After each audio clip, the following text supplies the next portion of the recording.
Hello everyone. Tonight we're exploring what would happen if you committed a crime in medieval times. Back then, getting caught did not mean a fair trial. It meant surviving whatever the law decided to call God's will. A stolen loaf of bread could cost you a hand. A rumor could cost you your life.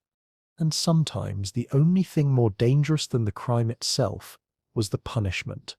So grab your torch and your courage, because tonight we're stepping into a world where mercy was a myth and fear kept the peace. Before we start, if you genuinely enjoy my work, please like and subscribe to the channel, because it takes a lot of research to make these videos. And tell me in the comments what time you're watching this. Now, let's begin.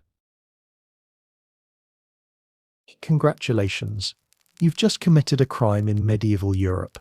Not murder, not treason, nothing fancy, just theft. A loaf of bread, maybe a silver spoon, maybe a chicken who really wanted to go for a walk and you simply assisted. Whatever it was, you've officially made yourself public enemy number one in a world where innocent until proven guilty hasn't even been invented yet. Let's set the scene. It's the year 1325, give or take a century. Nobody's keeping precise track because calendars are for monks. You're lying on a pile of straw that smells suspiciously like someone else's nightmares. The air is a damp stew of smoke, sweat, and regret. You blink awake and immediately regret existing because your head is pounding and your mouth tastes like it's been cleaned with a rusty coin. The door creaks open. Congratulations again. It's your arrest. Two men in ragged wool and iron helmets stomp in. They smell like onions and authority. On your feet, one growls, which is polite medieval code for we're about to ruin your week. They don't read you any rights because, well, you don't have any. They just grab you by the arm and drag you outside into the grey dawn. You're greeted by mud. Acres of it. The street is a soup of manure, puddles, and whatever came out of last night's chamber pots. Chickens scatter. Someone spits. And from every doorway people watch. Word travels faster than the plague in a medieval village. And right now everyone knows you're the one who stole from the Lord's storehouse. Some stare in pity, others in amusement. Mostly they're just glad it's not them. You're hauled up the hill to the manor, a squat block of stone that looks like it was designed by someone who hated sunlight. Inside it's warmer, but only slightly. Torches flicker along the walls, filling the air with a comforting blend of soot and despair. At the far end sits him, your lord, the man who owns the fields, the livestock, the forest, and technically you. His clothes say wealth, but his face says constipation.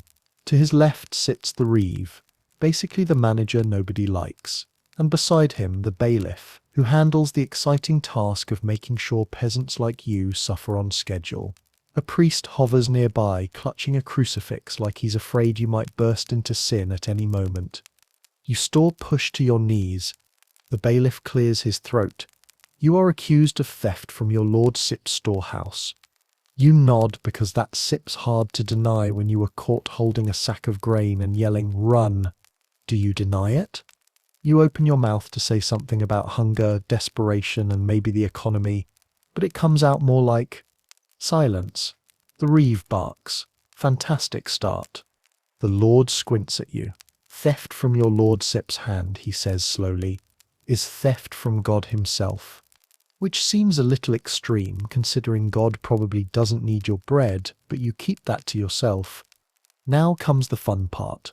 The medieval legal system, or as historians like to call it, guesswork with consequences. See, back then, justice worked less like a courtroom and more like a weird mix of gossip, religion, and creative violence. You could be found guilty because someone didn't like your face, or because a chicken sneezed at the wrong moment. They start with witnesses. Two men from the village step forward, both looking far too pleased to be there. They swear they saw you under the moonlight, carrying a sack from the storehouse. You protest. Maybe it was just straw. Maybe you were framed. Maybe you were drunk. That last one's always true. But it doesn't matter. They've spoken. Next comes the compurgation, the oath of innocence. If 12 good men swear you're innocent, you go free. Easy, right? Except this is a tiny village, and those 12 good men are currently pretending they've never met you. Even your cousin suddenly looks fascinated by a nearby wall. No one's going to risk their own neck for yours. One wrong oath, and they could be punished for perjury, which in medieval terms means death or fewer teeth. No one steps forward. Not one. The reeve nods. Then God will decide. And that, my friend, is where things get spicy. Because God will decide means trial by ordeal. The medieval version of let's see what happens if we set this on fire. If you're lucky, you'll be tested by water, thrown into a river with your hands tied. Sink and drown. Innocent. Float. Guilty. Simple. If you're less lucky, it's fire. Red-hot iron pressed to your flesh, or your hand plunged into boiling water to fish out a stone. The priest will bless the fire, which somehow makes it less painful. You'll be bandaged for 3 days, and if your wounds miraculously don't fester, congratulations, you're innocent. Also congratulations, you're missing most of your skin. Your lord stands, robes swishing dramatically. The court has spoken. The accused shall face the ordeal at first light.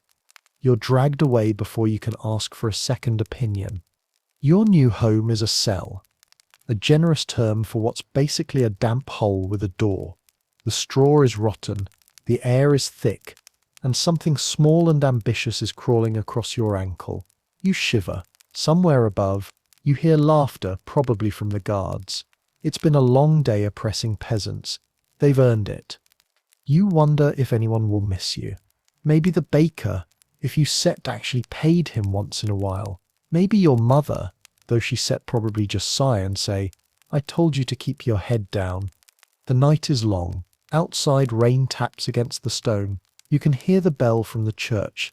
Slow, heavy, like the heartbeat of a dying world. Morning comes too soon. The guards arrive before dawn, cheerful as executioners can be. They unlock the door, and one of them grins. Hope you can swim, he says. You're marched out into the village square where half the town has gathered like it's market day.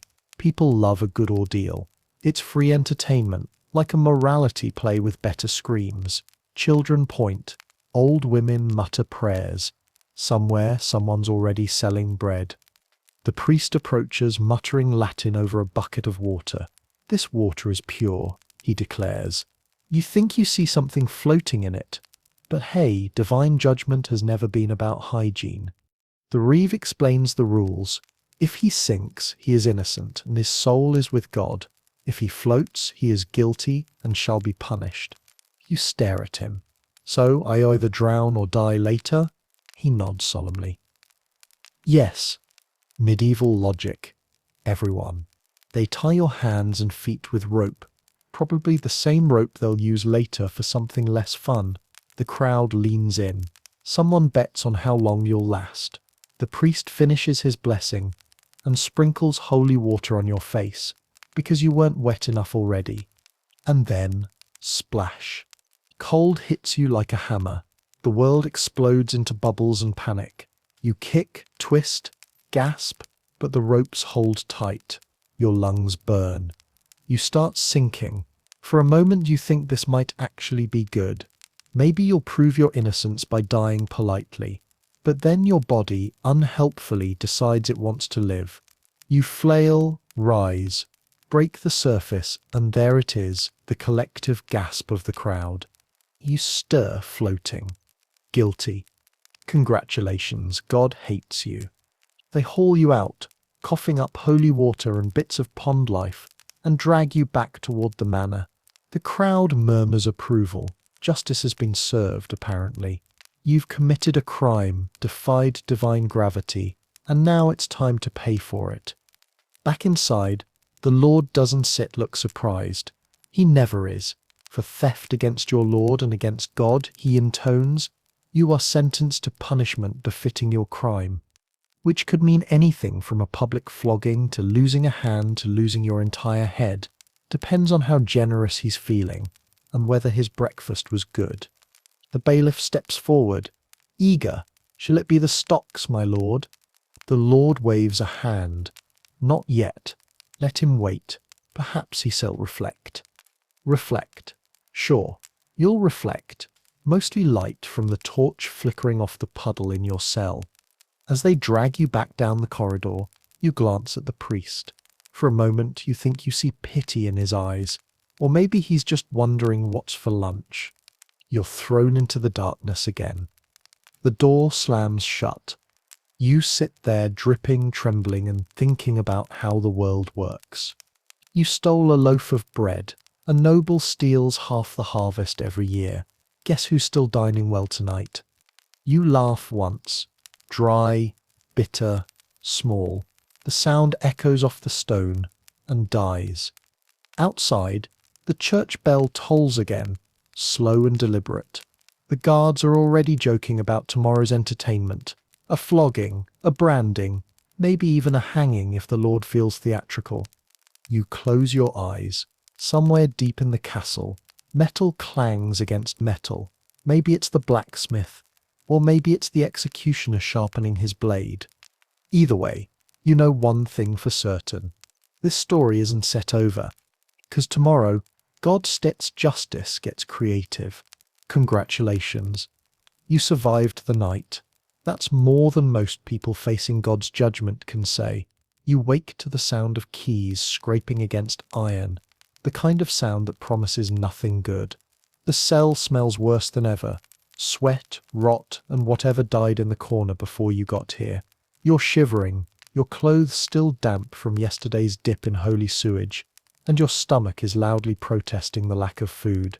You'd kill for bread, not the best thing to be thinking when you're about to be tried for theft. The door creaks open. On your feet, says a guard. His breath a powerful mix of ale and dental neglect. He's cheerful, in the way only a man who gets paid to watch suffering can be. You stumble upright, and the chain at your ankle rattles. Big day for you, he grins. You get to meet God. He says it like it's an appointment you made months ago. You're marched out into daylight that feels like mockery. The village square is already crowded. Farmers, wives, children, a drunk man with half a beard. Everyone's here for the show. After all, entertainment options in the Middle Ages are limited. It's either this or watching sheep blink. The priest stands near a wooden platform where your fate is being prepared. On one side sits a pot of boiling water, bubbling over a fire that smells faintly of bacon, except you're the bacon.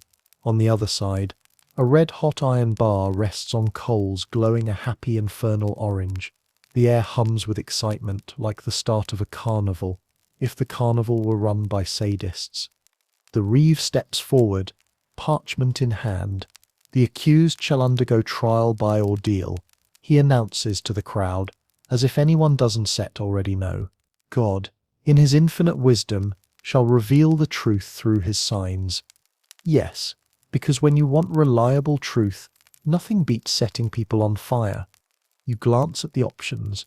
Boiling water, stick your arm in, grab a stone, and hope divine favor means you don't lose too much skin. Hot iron, carry it 9 paces without screaming, and maybe the priest will call it a miracle. There's also the cold water version, the one you flunked yesterday, but apparently you're getting the deluxe combo treatment today. Congratulations, you're on the premium suffering plan. The priest steps closer, his tone solemn. This is the hand of a sinner, or the hand of the faithful. The Lord will decide.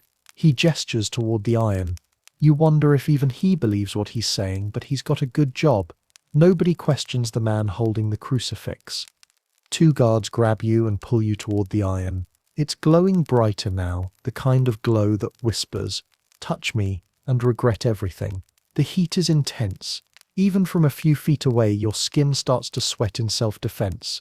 You can smell the metal, sharp, burning, alive. Hold it, the reeve says. You hesitate. Couldn't sit we do, I don't sit no, a written test. He glares. Hold it. So you reach out. The heat hits before your hand even touches it. But there's no escape now.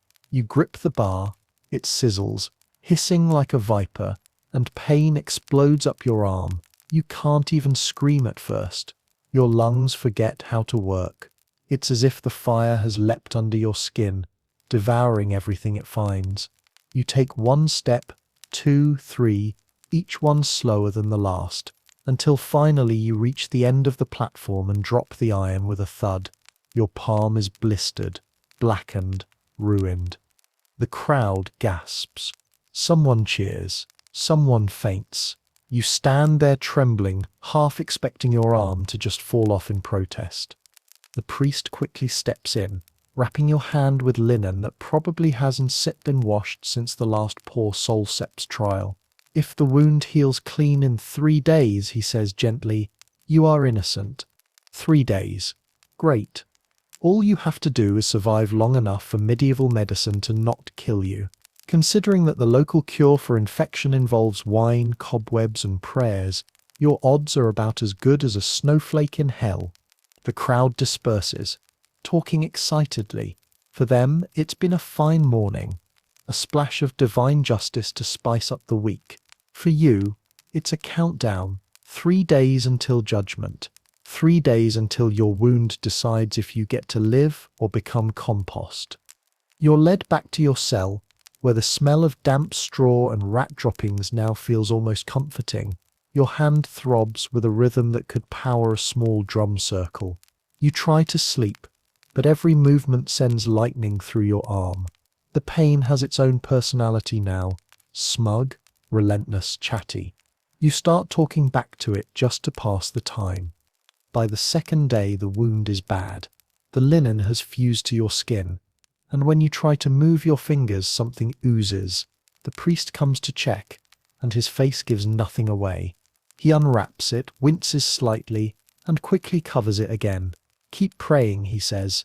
You can tell from his tone that prayer is your only shot because medicine has clearly left the building. You pray, or at least you try, but it's hard to focus when your hand looks like a boiled ham. The guard brings you water, actual water, not beer, which is probably a cruel joke. It tastes like copper and disappointment. You sip anyway, wondering if maybe drowning would have been better after all. Day 3. Judgment Day. You're dragged back into the sunlight. The square is full again. Villagers gossiping, children balancing on fences, dogs fighting over something unidentifiable. The reeve stands ready, holding the record of your trial. The Lord sits under a canopy, looking bored, as though he's seen one too many peasants roasted for breakfast. The priest removes your bandage slowly, like unwrapping a cursed gift. The crowd leans in. You brace yourself. Maybe, just maybe, it's healed. Maybe you'll walk free. Nope. It looks like the inside of a roasted chicken. The priest sighs. The wound festers. The Lord has spoken. Which is medieval for you, sir, screwed. The reeve reads your sentence in the same tone someone might use to order lunch. For the crime of theft, and for your defiance of divine judgment, the punishment shall be branding and a week in the stocks. You blink. Branding? Yes, he says. So all may know your sin. Lovely. Permanent fashion statement. You're dragged to a small iron brazier where the blacksmith waits, hammer in hand, looking uncomfortably excited. The brand is shaped like a T for thief. It's glowing brighter than your future. 2 men pin your shoulders while the smith presses the iron to your forearm. The sound it makes isn't human. The smell, burnt flesh, hair, guilt, sticks to the back of your throat. You don't scream this time. You've run out of sound. When it's done, the crowd claps politely. Public justice is like theatre here, applause included. The reeve gestures to the wooden stocks nearby, where 2 drunk men are already spending quality time with their own shame. You're shoved in beside them. The wooden board slams down over your wrists and neck with a thud, locking you in. And there you stay. Hours turn into days. The sun burns your face by day. The cold chews your bones by night. People pass by and throw things, spoiled vegetables, insults, occasionally something solid enough to hurt. Children laugh. Old women shake their heads. A few pitying souls drop crusts of bread near your feet. but they're too far to reach. Time moves differently in the stocks. Every hour stretches. Every pain becomes a new acquaintance. You talk to the other prisoners. One was caught poaching, another for insulting a priest, which he swears was just bad timing, and a burp. You laugh together, though it hurts to laugh. It's either that or cry. Finally, after what feels like forever, they release you. The brand on your arm has cooled, but the skin beneath still aches with every heartbeat. You're free, technically, but marked. Everyone who sees you will know. Every handshake, every glance will remind them you're a thief. Freedom, it turns out, comes with fine print. You stumble through the village, head low. Some villagers avoid your gaze. Others whisper. You catch fragments. That's him, the one who stole from the manor. Lucky he's still breathing. You don't feel lucky. You feel hollow. The sun sets behind the manor, and you can almost see the flames again. The iron, the smoke, the priest's calm face. You wonder if God ever watched any of it, or if he's as tired of this system as you are. By the time night falls, you've made it back to your hut. It's cold, empty, quiet. You collapse on the straw bed and stare at your branded arm. It's ugly, red, swollen. Proof that justice in this world isn't blind. It's just cruel and bored. But you set her alive. That says something. Outside, the bell tolls again, one slow note rolling through the dark, like a warning. Somewhere in the distance, you hear another man screaming. Maybe his trial started today. Maybe yours was merciful after all. You close your eyes, trying not to think about the pain, about the fire, about the faces staring as your flesh burned. You tell yourself tomorrow will be better. It won't, but it's a nice thought. Because in medieval Europe, survival isn't about innocence. It's about endurance. And you've still got a few more circles of hell to visit before this story ends. You thought it was over. The branding, the stocks, the smell of your own arms sizzling like Sunday dinner. You served your punishment, survived the whispers, and convinced yourself that maybe, just maybe, you'd fade back into village obscurity. Unfortunately, obscurity isn't on the royal agenda this season. It starts with hooves. Heavy ones. By the time you limp outside, 3 mounted men are already waiting. Mail glinting, cloaks fluttering like the wings of particularly judgmental ravens. The villagers freeze mid-core. Even the chickens stop gossiping. Royal messengers. Never a good sign. By order of His Majesty Sep's sheriff, the leader announces, the thief branded in this parish is to be taken for questioning. You blink. Questioning about what? He glances down at you as if you just asked what air is. About stealing from His Majesty Sip's supply. Ah, so apparently the grain you nicked wasn't sit, just the Lord sits. It was part of a royal tithe. Congratulations. Your petty crime has officially graduated from local embarrassment to national scandal. They tie you to the back of a horse, because walking beside it like a normal person would suggest dignity. And dignity is a banned substance here. The ride is long and humiliating. Mud splashes, villagers stare, and every jolt reminds you that sitting down was a luxury you no longer deserve. Hours later, the manor fades behind you, replaced by forest and fog. The air grows colder, the path rougher. Eventually you reach a larger town, walls, gates. The smell of too many people living too close together. Inside, the streets buzz with life. Traders shouting, pigs wandering, and somewhere a minstrel absolutely butchering a lute solo. You, however, are the main attraction. The crowd parts to let the guards drag you toward the courthouse, if by courthouse you mean a giant stone box where misery is efficiently processed. The royal court is nothing like your lord's hall. Bigger, louder, smellier. There's parchment everywhere, men in robes pretending they can read it, and a judge sitting beneath a faded banner of the crown. He looks tired, like someone who sentenced too many people before lunch. You sut, shoved forward. The guard announces your name, mispronounces it, of course, and your crime, theft of property belonging to the crown. The judge raises one eyebrow.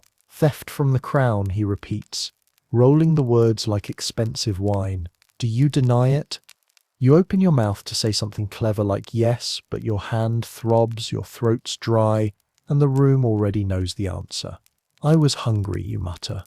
Then you should have prayed for bread, he replies, without missing a beat. Instead, you stole it. Around the room, scribes scratch notes with quills that squeak like angry mice. The judge gestures, and a priest steps forward holding yet another crucifix. There's always one handy. In the eyes of God and His Majesty, the judge declares, theft from the royal stores is theft from order itself. Such rebellion must be answered with the king Sep's justice. The crowd murmurs. You'd prefer less murmuring and more specifics. What does that mean, exactly, you ask. He smiles faintly, the kind of smile that could curdle milk. It means we make an example. Perfect. You're taken to the jail beneath the court, stone walls slick with centuries of despair.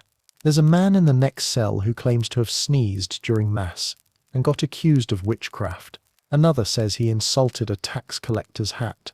Everyone here's guilty of existing inconveniently. By morning, the guard wakes you with the subtle elegance of a boot to the ribs. Up Sheriff Six's coming. The sheriff strides in, a walking pile of fur, steel, and smugness. He carries a scroll with an impressive number of wax seals, which probably say we sit are about to ruin your day. The king Sep's justice, he announces, shall be served publicly at dawn tomorrow. You swallow. Served how? Swiftly. So, not helpfully. The rest of the day passes in a haze of fear and medieval bureaucracy. Monks argue about your soul. Guards argue about lunch. You just sit, waiting, nursing your branded arm, and wondering how long it takes to die swiftly. Dawn creeps in through the bars. Trumpets blare outside, off-key. Because nothing in this century works properly, they drag you into the courtyard, now transformed into a carnival of consequence. Merchants have set up stalls. Children climb barrels for a better view. Justice, medieval style, is family entertainment. The gallows stand in the centre, tall, wooden, and entirely too confident. Next to it, the sheriff reads your verdict aloud so everyone can savour it with their breakfast ale. For theft of royal goods, defiance of local authority, and insolence before the court, the punishment shall be hanging by the neck until dead, or until such time as the body deems fit to stop struggling. What a relief, clear instructions at last. The priest appears again, whispering last rites. His breath smells of onions and holy wine. Confess, my child, he says softly. The Lord may yet have mercy. You glance up at the sky, which is the colour of wet wool. If he Sip's been watching so far, you say, he Sip's not impressed. The priest sighs. That Sip's not how mercy works. The rope is rough around your neck, stiff with old rain. The hangman adjusts it like a man aligning a picture frame. The crowd quiets. Someone coughs. Somewhere, a dog barks. Because even dogs appreciate drama. Any last words, the sheriff asks. You think about all the possible responses. Sarcasm, apology, song lyrics that haven't yet been written yet. But settle on the truth. I only wanted to eat. The sheriff shrugs. So do we all. The trapdoor creaks beneath your feet. Time stretches. You feel every heartbeat like it's announcing itself to the universe. Then crack. And everything stops. Except it doesn't set. Because this is medieval Europe, and sometimes executioners miss the sweet spot. Your body jerks, gasps, fights. The crowd oos appreciatively, as though the show just got interesting. The world narrows to pressure, pain, and light fading, like a candle guttering in wind. Finally, mercy arrives, not from the priest, but from darkness. When you wake, you're lying on cold dirt, which is confusing, since you were fairly certain you'd just died. Turns out, the hangman's knot slipped, and the crowd booed until the sheriff declared it a sign from God. Miraculous survival. or bureaucratic inconvenience. Either way, they can't execute you twice without filling more forms, and paperwork is the one thing even medieval officials fear. Instead, they ship you off. Transportation, the sheriff calls it, a fancy term for being dumped in another corner of the kingdom to serve as a labourer in royal fields. You're alive, branded, half-strangled, and officially property of the crown. Upward mobility, medieval edition. The journey is long. You share a cart with thieves, deserters, and one woman who swears she's innocent of witchcraft because her cat hates her. You bump along rutted roads through villages that smell like fermented tragedy, until at last you reach your new home, a work camp. Here, justice takes the form of endless labour. You dig, haul, and sweat under the gaze of guards who think empathy is heresy. Your meals are bread hard enough to kill small animals and ale thin enough to see through. But compared to hanging, it's paradise. At night, you lie in a wooden hut with a dozen others, staring at the rafters and thinking about how strange justice is. The king's law doesn't care if you're guilty. It cares that everyone else sees you pay.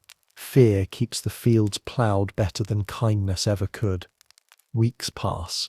The scar on your arm itches. Your neck still burns when you swallow, but you're breathing, which statistically makes you one of the lucky ones.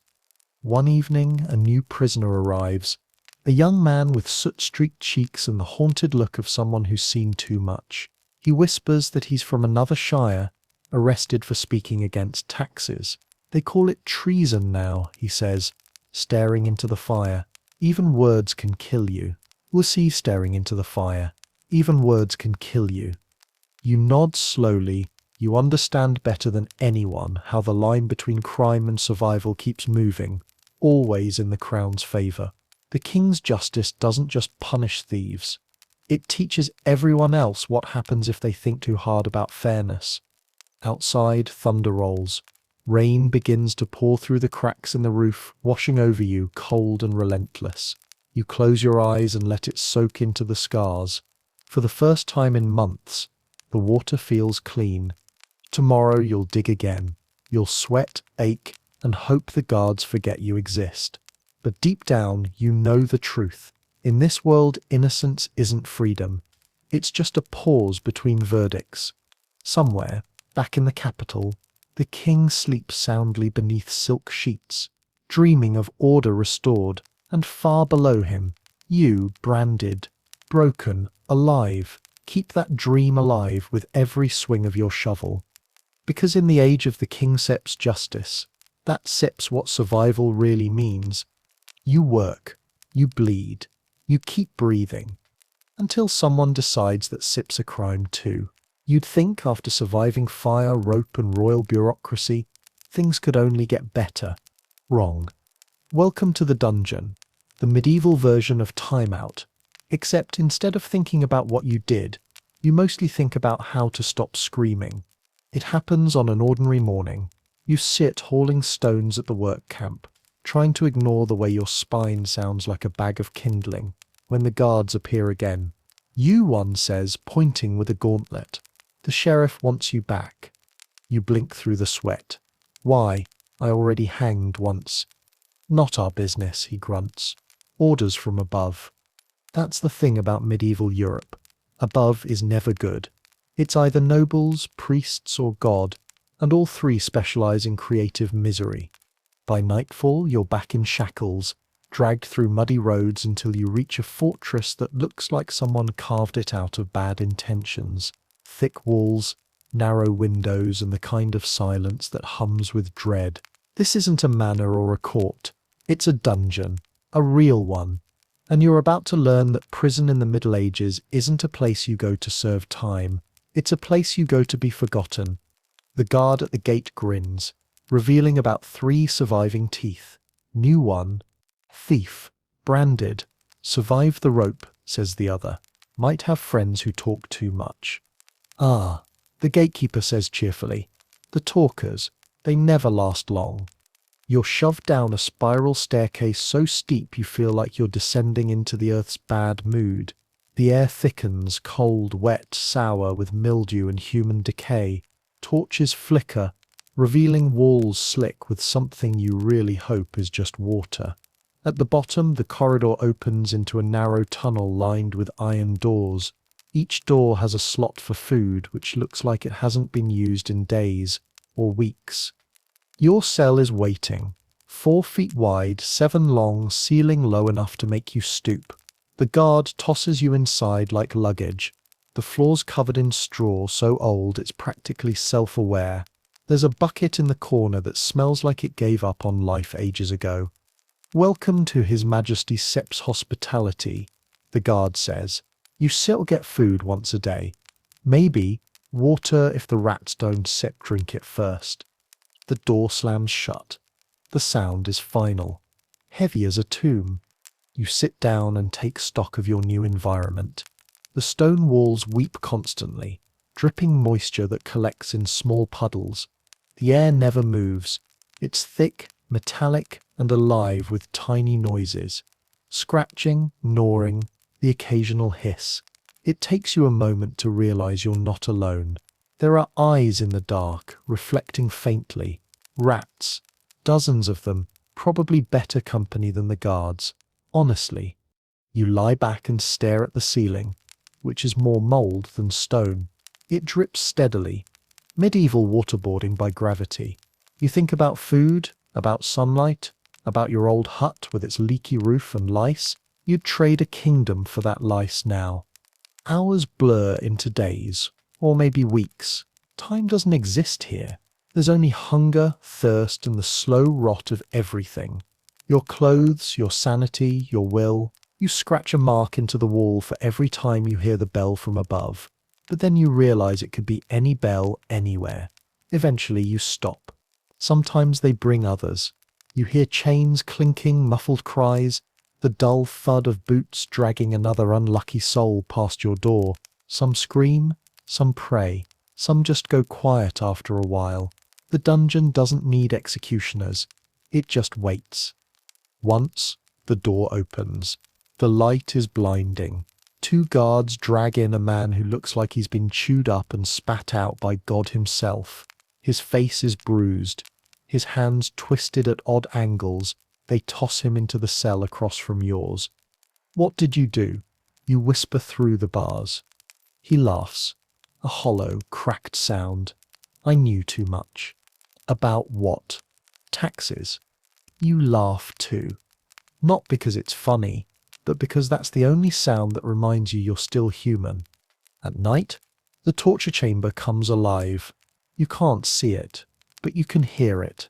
Chains tightening, wood creaking, the low moan of someone discovering how elastic the human body isn't. The guards talk casually through it all, like fishermen discussing the weather. Sometimes they sing, and the screams rise and fall like a choir, nobody asked for. The first time they take you there, you understand why people confess to anything. The room is small, lit by torches that make everything look too sharp. Iron hooks hang from the ceiling. Ropes, wheels, devices whose purpose you wish you didn't immediately understand. The torturer himself looks ordinary, middle-aged, balding, eating an apple.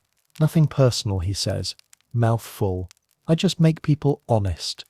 They tie you to a wooden frame. The rack, it's 6 cold. You can guess why. The ropes go around your wrists and ankles, pulled tight until you can feel your joints debating separation. The torturer nods to his assistant. Slowly. The wheel turns. Your body stretches. Pain blooms in every direction. Bones protest. Ligaments snap. You gasp, then scream, then laugh again because you realize there sits nothing else left to do. The torturer pauses. "You sit tougher than you look," he says. "Confess?" "To what?" You croak. He shrugs. "Doesn't matter.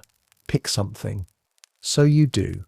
You confess to stealing, lying, cursing, even thinking unholy thoughts about the local priest's donkey. They write it down carefully, every ridiculous word, as if it's gospel truth. Then they release you, limp and shaking. "See?" the torturer says kindly. Now your soul can rest easy. Back in your cell, you curl up on the straw and stare at the wall until it blurs. You start talking to the rats, naming them, telling them stories, apologizing when you steal their crumbs. They're better listeners than priests. Days pass, or maybe months. Your wounds scab and crack. Your brand, that ugly mark of thief, fades into the same sickly color as your skin. You can't remember the taste of bread or the sound of laughter. The only constant is the drip, drip, drip of the ceiling and the low hum of misery that fills every corner. Then, one morning, footsteps approach, deliberate, heavier than usual. The door opens. A new voice speaks. "You there, Yusip's been pardoned." You blink, unsure if you heard right. "Pardoned?" "King Sep's orders," he says. "They need more laborers for the new fortress." Ah, freedom medieval style. When you stop being a prisoner and start being a resource. They drag you up the stairs, blinking into daylight that feels violent after so long underground. Your eyes water. The air smells of mud and smoke and manure, and you nearly weep at how beautiful it is. As they march you away, you glance back once at the dungeon door. It's just a hole in the wall, a shadow waiting for its next tenant. You realize that in this world, prisons aren't built to hold the guilty. They're built to remind everyone else what obedience smells like. You're thinner, weaker, marked and bent, but you're still breathing. In a kingdom where breathing itself is an act of defiance, that's something close to victory. You look down at your branded arm, then up at the grey sky. Somewhere above, the king's banners flap proudly, symbols of law and order. Down here in the mud and blood, you finally understand what they mean. Justice isn't set blind here. It sits just looking the other way. You'd think after the dungeon, nothing could shock you anymore. You've seen darkness, smelled despair, and made small talk with rats who were arguably better conversationalists than most nobles. But you were wrong again. The medieval world has one more show to put on, and this one comes with an audience. Welcome to public punishment. The thing about medieval justice is that it's not just about you, it's about everyone else. It's theatre. The stage, a muddy village square. The props, ropes, whips, and a variety of tools that look like they were designed by someone having a midlife crisis in a blacksmith's shop. The audience? Everyone you've ever met, and quite a few you wish you hadn't. You find out the morning they drag you out of your cell again. The guard kicks the straw pile you were sleeping on and grins. "Good news," he says. "You sitch going outside today." You blink through the filth and confusion. "To work." He chuckles. "Sort of. You still be working the crowd." And that's how you end up here, standing in the middle of the square, wrists bound, surrounded by neighbours who are about to enjoy your suffering as if it's market day entertainment. Because it is. Public punishment is a social event in the Middle Ages. The church blesses it. The Lord sponsors it. And the peasants bring the kids. You can almost imagine the posters. One day only. Witness divine justice in glorious technicolor of mud and blood. First, the town crier steps forward. The medieval hype man. He rings his bell, clears his throat dramatically, and shouts your name so everyone within a 10-mile radius can hear. He lists your crimes, theft, insolence, and surviving long enough to annoy the local authorities. Then he reads your sentence, every word dripping with moral superiority. Today, it's flogging. Classic, reliable, low maintenance. The crowd approves. You're tied to a wooden post in the center of the square. The ropes bite into your wrists. The rough wood grinds against your skin. The executioner, public correction officer, steps up behind you. He's built like a sack of potatoes that learn to walk. His face is hidden under a hood, not for drama, but because he's probably done this to half the people watching. He raises the whip. The crowd quiets. Then crack. Pain explodes across your back like fire. Again and again. Each strike tears skin and pride in equal measure. You grit your teeth and stare at the ground. The mud's got more dignity than you do right now. Children count the lashes out loud. Their mothers nod approvingly. The priest mutters something about sin and cleansing, though you can't hear much over the sound of your own heartbeat trying to escape. When it's finally over, you're untied and dumped in the mud. The crowd applauds politely, as though they've just watched a decent juggling act. A woman even tosses you a crust of bread, the same kind that started this whole mess. You almost laugh, but it doesn't end there. Flogging is just the appetizer.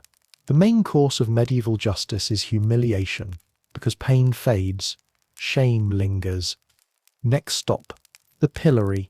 It's a wooden frame with holes for your head and hands, designed to make sure you look ridiculous while slowly developing neck problems. They lock you in, and the crowd gets creative. Someone throws rotten turnips. Someone else spits. A drunk man hits you with something that was once an apple and now qualifies as a biological weapon. Hours pass. Your back burns, your legs ache, your pride evaporates. You start to understand why people confess to witchcraft, not because they were guilty, but because they wanted it to end. Still, not all punishments involve whips and boards. Some are far worse and far more creative. Take the cucking stool, for example. Perfect for scolds, women accused of gossip or nagging. They're tied to a chair attached to a long beam and dunked repeatedly into the nearest pond. It's part punishment, part community splash zone. The crowd laughs as the victim gasps and sputters. It's entertainment with a moral lesson: talk less or swim more. Then there's branding, which you know firsthand. The permanent reminder that says, I belong to bad decisions. But there are other marks too: an M for murderer, an A for adulterer, a B for blasphemer. It's like a medieval version of Yelp reviews, but you only get 1 star and it's burned into your flesh forever. And if you think that's extreme, remember, this is the light stuff. For bigger crimes, treason, heresy, witchcraft, punishment gets creative fast. Hangings, beheadings, burnings, the triple threat of medieval justice. Each comes with its own set of rules and rituals, designed to remind everyone watching that authority isn't to be questioned ever. Executions are the medieval equivalent of a stadium event. Crowds gather early for the best view. Merchants sell food, wine, and occasionally religious trinkets, because nothing pairs better with death than a bit of holy merchandise. Children sit on their father's shoulders. Someone plays a drum. It's festive, almost cheerful, until the condemned starts praying too loudly. Then everyone hushes to savor the finale. Sometimes, the condemned gets a speech. You're supposed to repent, beg for forgiveness, maybe crack a joke if you're brave. People love a good performance. They might even cheer for you if you die with flair. The hangman bows, the priest crosses himself, and the crowd goes home spiritually refreshed. Dinner and a sermon, all in one. If you're lucky, they'll hang you properly, quick and merciful. If you're not, they'll get inventive. Hanging, drawing, and quartering is reserved for traitors, and it's every bit as awful as it sounds. First you're hanged until half dead, then disemboweled, then chopped into pieces, and displayed like gruesome art installations across the kingdom. Medieval justice, where subtlety goes to die. And here's the truly horrifying part. The people watching don't even flinch. They cheer, they eat, they bring their children, because in this world pain isn't tragedy, it's tradition. The message is clear. This could be you. By sunset, the square is empty again. The mud still slick with blood and ale, and you're slumped against the post, trying to decide which hurts more, your body or the knowledge that everyone enjoyed it. A guard finally unties you, muttering, "You sutter done for the day." Just for the day, you rasp. He shrugs. Depends on what you do tomorrow. You drag yourself back toward whatever corner they'll let you collapse in. The air smells of smoke and sweat and the faint sweetness of roasted meat. You're not sure if it's dinner or someone's sentence. You look up at the sky, pink fading to purple, and think about how easily the crowd laughed, how quickly mercy disappears when misery becomes entertainment. Somewhere in the distance, another bell tolls, steady, calm, familiar. You've heard it in every place you've been, from the manor to the dungeon to the square. It's the heartbeat of a world that mistakes punishment for order. You close your eyes and whisper the question that Sips haunted you since all this began. How did anyone survive this? Then you remember, most did in set. You thought you'd seen the worst of it. The dungeons, the flogging, the branding, the rope. You thought medieval people were simply cruel. You were wrong. They were creative, terrifyingly creative. Welcome to the real heart of medieval justice torture. Forget courtroom drama or stern lectures from a judge. In the Dark Ages, truth wasn't found in words. It was extracted one scream at a time. Confession wasn't just encouraged, it was required. And the tools of persuasion were thorough. It begins with a knock at your cell door. A polite little sound that makes your stomach drop anyway. 2 guards enter, grinning like they've been waiting all week for this. Orders from the Inquisitor, one says. You sifted due for a little clarification. Clarification. That's what they call it when they can't tell if you're lying or breathing wrong. They haul you through the winding corridors again, down to a room you hoped didn't actually exist. The torture chamber. It's colder here, but not the natural kind of cold. This is the kind that comes from stone that's soaked up centuries of pain and doesn't know how to let go. You step inside, and the first thing you notice is how tidy everything is. Hooks polished, ropes neatly coiled, chains gleaming in the torchlight. It's horrifyingly organized, as if the torturer is part craftsman, part homemaker. And there he is, a man in a leather apron, smiling like a baker about to explain his best recipe. Ah, he says, cheerfully. Ah, guest unnant to worry. This one nance take long. That's Sepp's medieval humour. He gestures to the table. Not a dining table, mind you. A long wooden plank with ropes at both ends. This is the rack, he explains, conversationally, as if giving a guided tour. It sits simple. You lie down. We turn the wheel. You get taller. Everyone wins. They tie you down before you can reply. The ropes tighten around your wrists and ankles. You can already feel the pressure in your joints, a promise of what's coming. The torturer gives a small nod. His assistant starts turning the wheel. The first pull is tolerable. A stretch, a warning, then another. The tension builds. Your shoulders screaming before you do. The ropes creak. Bones pop. It's the kind of pain that makes language useless. You don't even remember what you were accused of anymore. You'd confess to being the Pope if it meant they'd stop. The torturer leans close. You can end this whenever you like, he whispers, almost kindly. Just tell me the truth. You gasp. What truth? He shrugs. Any truth. That's the thing. In the medieval mind, confession cleansed the soul. So even if you were innocent, admitting guilt saved your spirit. Sure, your body would be ruined, but spiritually you'd be glowing. What a deal. When they finally untie you, your limbs feel like they belong to someone else, someone unlucky. You're left trembling on the floor as they reset the ropes for the next poor soul. But the rack is just one tool in their workshop of horrors. Next, they introduce you to the Judas cradle. Sounds biblical, doesn't it? It's not. Imagine a wooden pyramid. Sharp point, waist height. Now imagine being lowered onto it slowly with weights tied to your ankles until gravity becomes your worst enemy. The torturer calls it the method of purification. You call it something unprintable. Then there's the thumbscrew, a small, simple device that proves evil doesn't need to be big. Your thumbs go in, the screw tightens, bones crack like dry twigs, and your brain starts making noises you didn't know existed. It's quick, efficient, portable, the Swiss Army knife of suffering. If that doesn't work, they might try the boot. Wooden boards clamped around your legs, wedges hammered between them until bones shatter like kindling. Every swing of the mallet feels like thunder, every crunch like a new language of agony. It's less about confession at that point and more about music, the kind the guards never seem to get tired of. You learn that torture isn't set random. It's set art. The torturer chooses his instrument like a musician picks a song. Each device has a mood, a purpose. Some extract information. Others deliver punishment.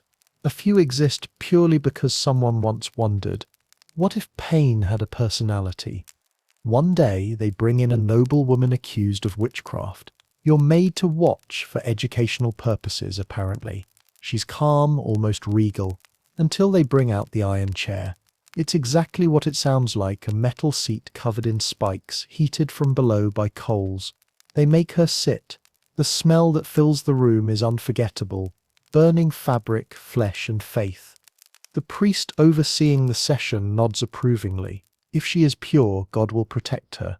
Spoiler. He doesn't set. Other days, the torturer is in a good mood and lets you rest. You sit in your cell listening to the cries from down the hall, counting the pauses between screams. You start to recognize the patterns, the long, low moan of the rack, the sharp yelp of the thumbscrew, the endless sobbing of someone on the wheel. It's like a grim orchestra conducted by cruelty. And yet, through it all, the torturer insists he sips doing holy work. We don't sit, enjoy it. He tells you one night, wiping blood from his hands. We do it for the good of souls. Pain reveals truth. You almost admire the conviction.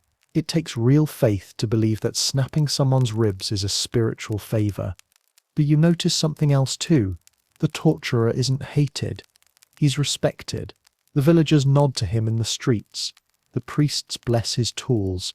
The lords pay him well, because in this world torture isn't cruelty, it's justice in motion. And justice has to be seen to be believed. Sometimes after a particularly bad session, you catch yourself thinking the unthinkable. Maybe they're right. Maybe you deserve this. That's the trick of torture. It doesn't just break your body, it erases your certainty. You stop knowing what's true, what's fair, what's you. One morning they tell you you've done. The record 6 clean, the guard says. The court 6 satisfied. You laugh weakly. Satisfied with what?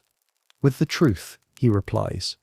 You don't remember what truth you gave them, but apparently it was convincing.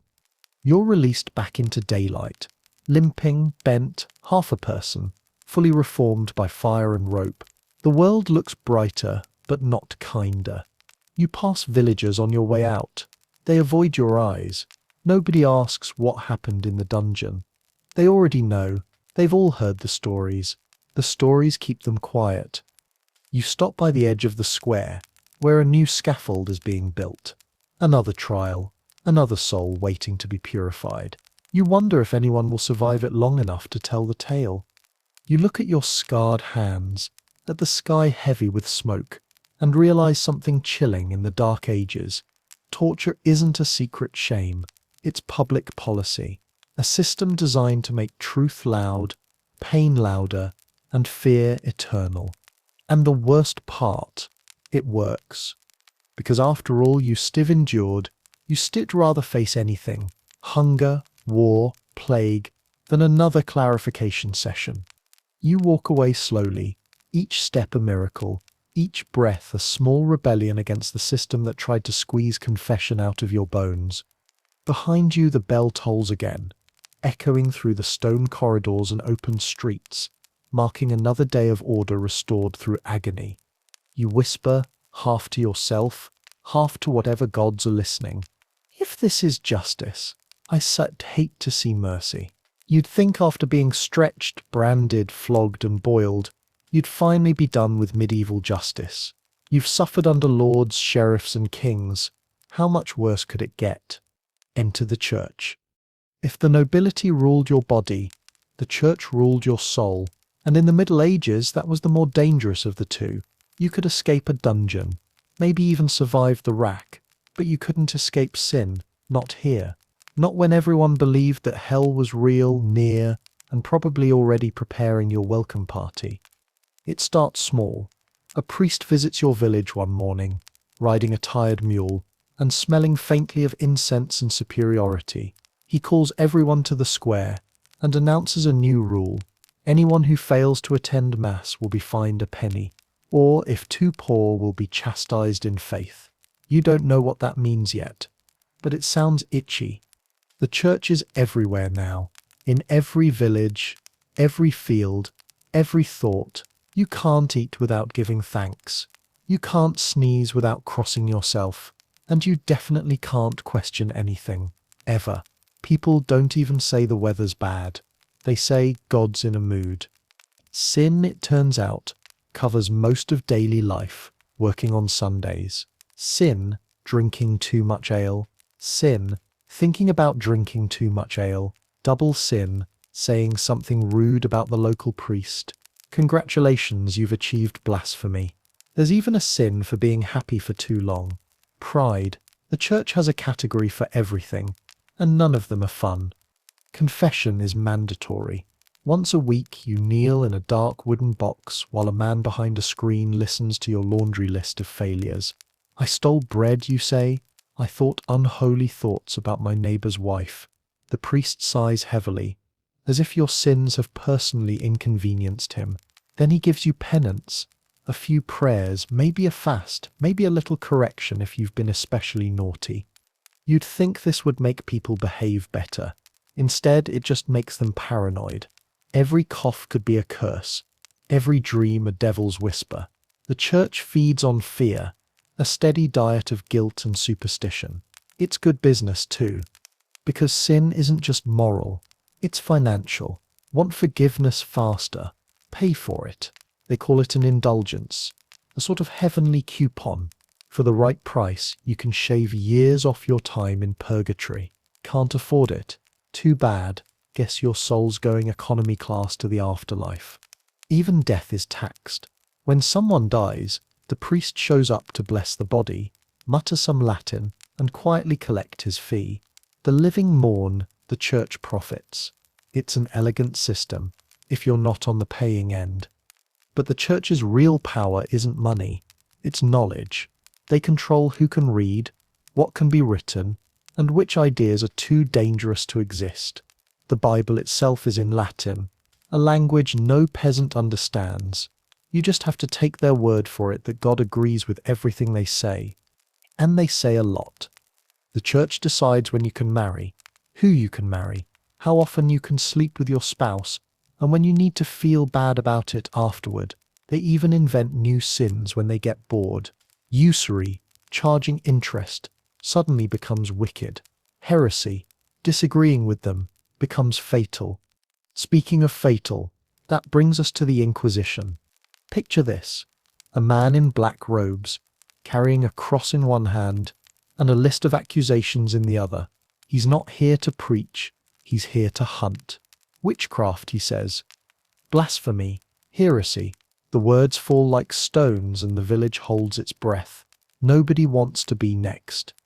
The accused are brought before him, women who knew too many herbs, men who questioned too loudly, or simply anyone with enemies. The inquisitor doesn't need proof. He has faith, and faith, in this century, is legally binding. Trials are swift. Evidence includes acting strangely, owning a black cat and smiling during church. Confessions are encouraged through torture, of course, because pain purifies the soul. If the accused survive long enough to confess, they're forgiven, right before being burned alive to ensure the sin doesn't return. The church calls it salvation. The rest of us call it Tuesday. What's truly unsettling is how normal it all feels. Nobody questions the bonfires. Nobody doubts the priests. Fear has become faith. Children grow up watching witches burn and think it's just part of life, like harvests and plagues. Even you, standing there among the crowd, can't help but whisper a prayer.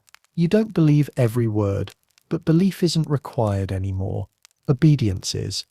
Because in the Middle Ages, sin isn't about what you do, it's about what you are.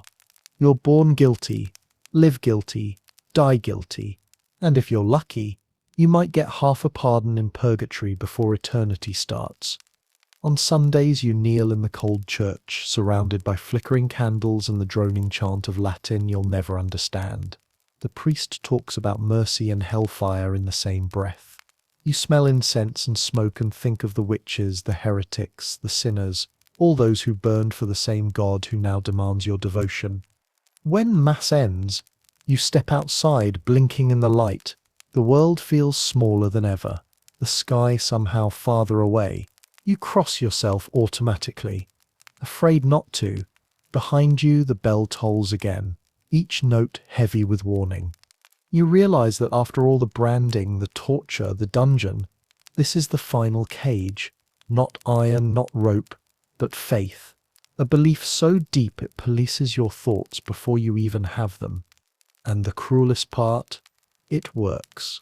The church doesn't need guards or whips. Guilt is the perfect jailer. You carry it everywhere, chained by your own fear of eternal fire. You look up at the steeple, its shadow stretching across the graves below, and you whisper, Amen, not because you mean it, but because you don't dare not to. You'd think by now medieval Europe would have run out of ways to terrify people. But no, humanity has an endless supply of imagination when it comes to making each other miserable. And this time the target isn't thieves or heretics or blasphemers, it's witches. The irony. Half the people accused of witchcraft didn't even know witches were real, until someone told them they were one. It starts quietly, the way most nightmares do. A bad harvest, a sudden illness, a cow stops giving milk. The villagers look around for someone to blame, because in the Middle Ages, random misfortune doesn't exist. If the weather's bad, someone offended God. If your wife gets sick, someone cursed her. And if your bread burns, definitely witchcraft. The accusations begin with whispers. The old woman at the edge of the village who knows which herbs help with childbirth. The widow who talks to her cat because no one else will. The man with a limp and too much free time. People you've known all your life. Suddenly, everyone's suspicious. And once the church gets involved, the whispers turn into paperwork. The priest arrives first, of course, somber, righteous, and carrying more holy water than empathy. There are dark forces among us, he warns. The devil walks disguised, and just like that, everyone starts seeing the devil everywhere, in shadows, in dreams, in the mirror, after too much ale. Then come the inquisitors, the professional witch hunters, black robes, silver crosses, expressions that say they've forgotten how to smile. They travel from town to town, armed with two things, scripture and an unlimited imagination. They set up their base in the church hall, bring out the candles, and start their holy work.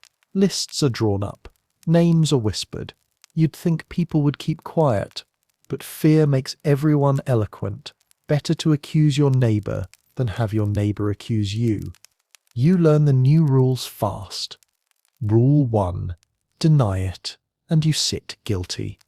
Rule 2. Confess, and you're guilty but forgiven, before being executed. Rule 3. There is no Rule 3. The methods of proving witchcraft are, to put it politely, absurd. There's the swimming test, where the accused is tied up and thrown into water. If they float, they're guilty, because pure water rejects the unholy. If they sink, they're innocent, and drowned. Either way, someone wins. Then there are tips pricking. The Inquisitor uses a long needle to stab random spots on your skin, looking for a witch sep's mark, a place that doesn't set bleed or hurt. They find one eventually because after the 50th jab you sep gone numb. Aha, they cry. The devil sep's signature. Other tests involve reciting prayers without stuttering, good luck under pressure, or being weighed against a Bible. If you're too light, it's witchcraft. Too heavy, gluttony. The logic loops in on itself until reason gives up and leaves the building entirely. You try to stay invisible, keep your head down, but paranoia spreads faster than plague. One night, torches flicker outside your door, voices shout your name. The door crashes open, And before you can speak, they're dragging you into the cold. Witch, someone spits. You barely recognize the faces. They're your neighbors, the same people you shared bread with last winter. You protest, of course. I sit to not a witch. Then you won't mind proving it, says the priest. You are taken to the church cellar, which you realize doubles as a courtroom, interrogation room, and when necessary a crematorium. The inquisitor sits at a wooden table, quill in hand, looking tired but eager. Tell us, he says softly, when did you make your pact with the devil? I didn't it, you say. He sighs. They all say that. What follows is instead a conversation. It's theatre again. But this time the script only has one ending. The questions never change. Did you fly at night? Did you speak to spirits? Did you kiss the devil Sep's backside? Yes, that Sep's a real question. And no, the Sep's no right answer. When your denial's done to convince him, the ropes come out. You sit tied to a chair, the same one countless witches have sat in before you. The inquisitor leans close, voice calm, almost fatherly. Confession, he says, is the first step toward salvation. Then the torture begins. Maybe it's the rack again. Maybe the strappado. Ropes looped under your arms, hoisting you into the air until your shoulders dislocate. You scream, you beg, and eventually you break. Because everyone breaks. You confess to anything. You met the devil in the woods. You danced naked under the moon. You cursed the baker's cow. It doesn't matter if it's true. It just needs to be believable. The scribe nods approvingly as he writes it all down, dipping his quill in ink the color of dried blood. When it seps over, you sep too weak to stand. The inquisitor pats your shoulder. You sept done well. God will forgive you. Then they take you outside to burn. The pyre is already built in the square. Neat pile of logs, dry straw at the base, the same crowd gathering as always. The priest blesses the fire. The executioner yawns. You're tied to the stake, a rope around your neck, the smell of wood and pitch heavy in the air. For a brief, foolish moment, you think they might show mercy. After all, you confessed. You repented. Then someone lights the torch. The first flame licks your feet. Curious, almost gentle. The crowd murmurs. Smoke curls around your face. You can't breathe. You can't think. You hear the priest shouting about purification, salvation, eternal peace. The fire roars louder, drowning him out. When it's finally over, the crowd disperses slowly. Someone collects the ashes to scatter in the river, they say, to keep the devil from reclaiming you. But everyone knows the truth. They'll save some, mix them with holy water, and use them to bless the next accused. That's how fear works here. Recycled endlessly, one soul fueling the next round of hysteria. Weeks later, life in the village goes on. The crops recover. The cows give milk again. The people nod to each other and whisper. It was the witch's fault. They feel safe now, until the next bad harvest. Because the witch hunts were never about witches. They were about control, about giving people someone to blame when the world made no sense. And in a time of famine, plague, and divine terror, sense was a luxury no one could afford. You watch it all from the edge of memory. The smoke, the firelight, the faces turned toward the flames. You realize that in this world, belief is more dangerous than ignorance. Because once people believe they're right, they'll burn anything or anyone to prove it. Congratulations. You've survived witch trials, dungeons, and royal justice. You've been burned, beaten, stretched, and half drowned. At this point, you're not sure if you're still being punished or if this is just what living feels like. Either way, the medieval justice system isn't done with you yet. Welcome to the next phase of misery, exile, branding, and shame. Because sometimes in this merciful age of divine wisdom, they decide not to kill you. How thoughtful. Instead, they make sure you wish you were dead, publicly, permanently, and preferably with witnesses. It begins with the verdict. The judge clears his throat like a man about to ruin your week. The court is merciful, he says. You shall not hang. You shall be marked and cast out. Merciful. That word has lost all meaning. They take you to the square again, because no punishment in the Middle Ages is complete without an audience. The crowd gathers, excited as ever. Nothing brings people together like someone else's suffering. The priest is there naturally, holding his Bible like a moral weapon. The blacksmith stands beside him, heating a new iron brand in the fire. It glows orange-red, humming like it can already smell fear. Step forward, the bailiff orders.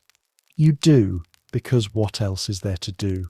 You can't run, your legs are weak, your body is broken, and even if you tried, the crowd would stop you. Everyone loves justice, as long as it's happening to someone else. The bailiff announces your crimes again for the record. Theft, insolence, blasphemy, the greatest hits. The priest adds a few sins for flavor, just in case God wasn't paying attention. Then the blacksmith approaches. Brand in hand, the crowd leans in. You can feel the heat before it touches you. Smell the metal's breath. When it happens, there's no warning, just pain, pure and electric. The iron bites into your flesh, searing your skin with a hiss loud enough to drown out your own scream. The smell is unbearable. Burnt meat, your meat, and for a moment the world goes white. When it's over, the blacksmith steps back, satisfied. On your arm, or maybe your cheek, depending on how generous they feel, is a fresh new letter, a T for thief, an H for heretic, an M for murderer. It's like a medieval tattoo, except it brands you not as stylish but as untouchable. Let all who see him know his shame, the priest declares. The crowd murmurs. Some cheer. A few pity you, but not enough to say it out loud. Then comes exile, the final insult. You're banished from the village, forbidden to return, forbidden to trade, forbidden even to die on local soil. You've officially been upgraded from criminal to problem someone else's town can deal with. A guard escorts you to the edge of the village. Keep walking, he says. If we see you again, we sit full finish the job. You look back once. The people you grew up with, the streets you once knew, all of it's gone. In the eyes of the law, you no longer exist. The brand on your skin glows faintly, as if mocking you. It's a mark that never truly fades. Even if the scar heals, everyone will see it, point at it, whisper about it. You start walking. The road is long and it doesn't care about your redemption arc. Mud, rain, wind, the holy trinity of discomfort greet you at every step. Villagers turn you away the moment they see the mark. Inns close their doors, farmers clutch their children and mutter prayers as you pass. You're not a person anymore, you're a walking warning. Eventually you find others like you, outcasts, exiles, branded souls who share the same look, half empty, half defiant. There's a thief branded T on his neck, a woman with an A for adultery on her shoulder, a deserter missing an ear. The world has 1,000 ways to mark sin, and somehow they all look the same in the dirt. You travel together because safety in numbers is better than dying alone. You steal food again, because irony never sleeps. You hide from soldiers, priests, and the occasional mob looking for someone to purify. The church says you're damned, but you're beginning to suspect damnation is just another word for freedom. Nights are cold. You huddle near dying fires, comparing scars like veterans of a war you never agreed to fight. Some of the others still believe in forgiveness. They talk about finding a monastery that might take them in, or starting fresh across the sea. You don't say it out loud, but you've stopped believing in fresh starts. You've learned that wherever you go, the past always travels first. Still, there's a strange peace in exile. Nobody expects anything from you anymore. No confessions, no penance, no obedience. You exist outside the system that broke you. The shame, over time, starts to feel less like punishment and more like armor. Once, while crossing through a market town, you catch your reflection in a puddle. Dirt, scars, wild hair, and that burned letter staring back at you. You trace it with your finger. It doesn't hurt anymore. You realize the mark they meant as humiliation has become something else. A reminder. You survived. That sips more than most can say. Still, the brand speaks for you when you can't. It tells your story before you open your mouth. Sometimes people spit. Sometimes they pity you. Once in a while, someone hands you bread without asking your name. Another exile, probably. The branded take care of each other when no one else will. You keep moving, through forests, across rivers, over mountains that look like they're made of frozen despair. You pass villages where gallows creak in the wind, and remember that exile, for all its loneliness, is still kinder than justice. Eventually, you reach a crossroads. One road leads back toward civilization, toward priests, kings, and laws that never meant anything but pain. The other disappears into the wilderness. You don't hesitate. You take the wild road. The trees swallow you, and for the first time in years, no one's watching, no one's judging, no one's keeping count of your sins. The wind carries no sermons. The only brand that matters now is the sun burning against your skin. You may die out here, but at least you'll die free. And maybe, centuries from now, someone will find your bones and wonder what you did to deserve the mark. They'll never know the full story, how shame was used as justice, how exile was called mercy, how survival became rebellion. They'll just see the scar. And maybe that sip's enough. It's strange, really. After all the fire, the rope, the whips, and the screams, the thing that finally kills the age of cruelty isn't rebellion, it's thinking. Centuries of blood, bones, and burning gave way, not because humanity suddenly found kindness, but because it got tired of superstition, tired of fear, tired of pretending that pain was proof of truth. But you don't know that yet. You're still walking, older, slower, marked by 1,000 memories that won't stop echoing. The brand on your arm has faded to a pale scar, but it still hums on cold nights, as if remembering. You've lived through the worst of what men can do in the name of God, law, and order. And now, something is changing in the air. Subtle, uncertain, but real. The year is later now. Maybe the late 1400s. Maybe the early 1500s. No one in your world keeps perfect track. But the whispers have begun. Somewhere in Italy, men with ink-stained hands are drawing machines that fly. In Germany, presses clatter, spitting out words faster than the church can burn them.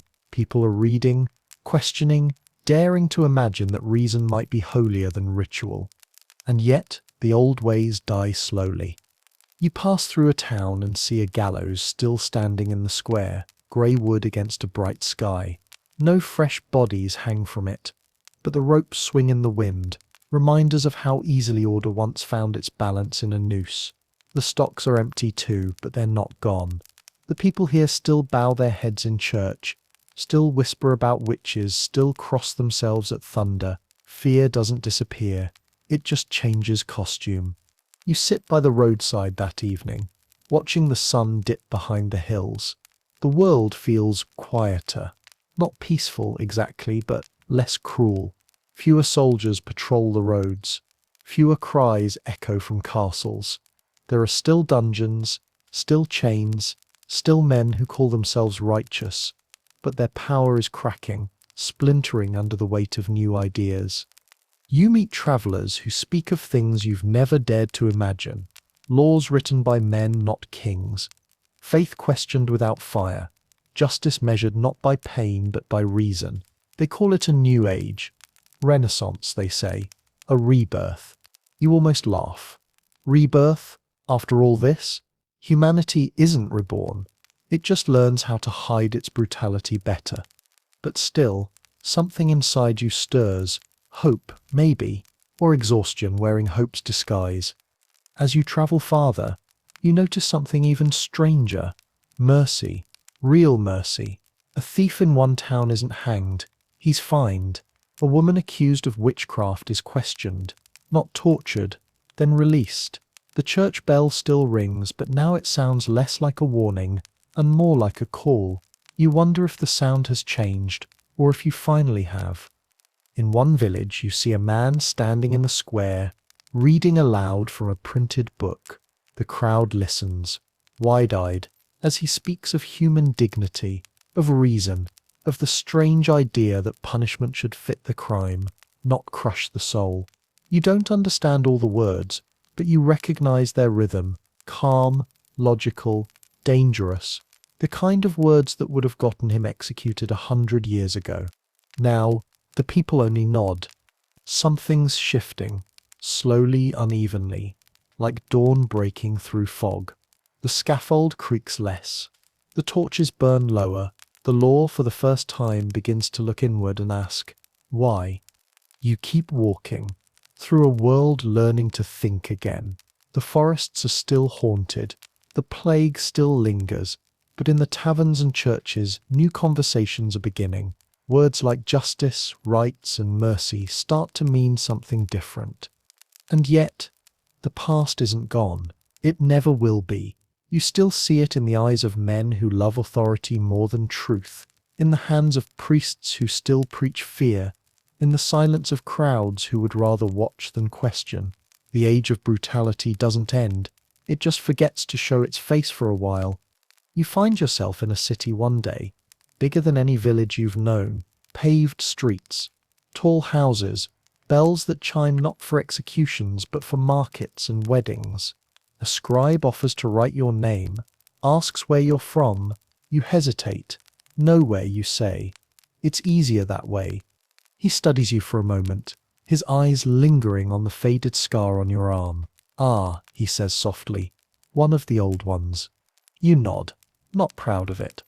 Nor should you be, he replies. But you should remember it. The world forgets too easily. You thank him and move on. His words follow you for miles. As night falls, you stop at a hill overlooking the city. The wind is cold, carrying the distant sound of laughter, a sound that once felt impossible. The stars above seem closer now, not because the heavens have lowered, but because humanity has finally started looking up instead of down. You think about everything that's happened, the courts, the fire, the chains, the screams. You think about the priests who said pain was holy, and the lords who said justice was divine. You think about how every one of them believed they were saving the world while tearing it apart. And then, for the first time in a long time, you smile. Because despite everything, the cruelty, the ignorance, the endless suffering, humanity did learn something. Slowly, painfully, reluctantly, it learned that justice without mercy is just another kind of sin. The fire that once burned witches now lights the pages of books. The chains that once bound prisoners now forge ideas, and the gallows stand empty more often than not, creaking in the wind like old ghosts who finally realize no one's watching. You sit on the hill until dawn, watching the sky turn gold. The world isn't kind yet. Maybe it never will be, but it's moving. And after all the centuries of darkness, that's enough. You stand, stretch your stiff limbs, and whisper to the rising sun, "It took you long enough."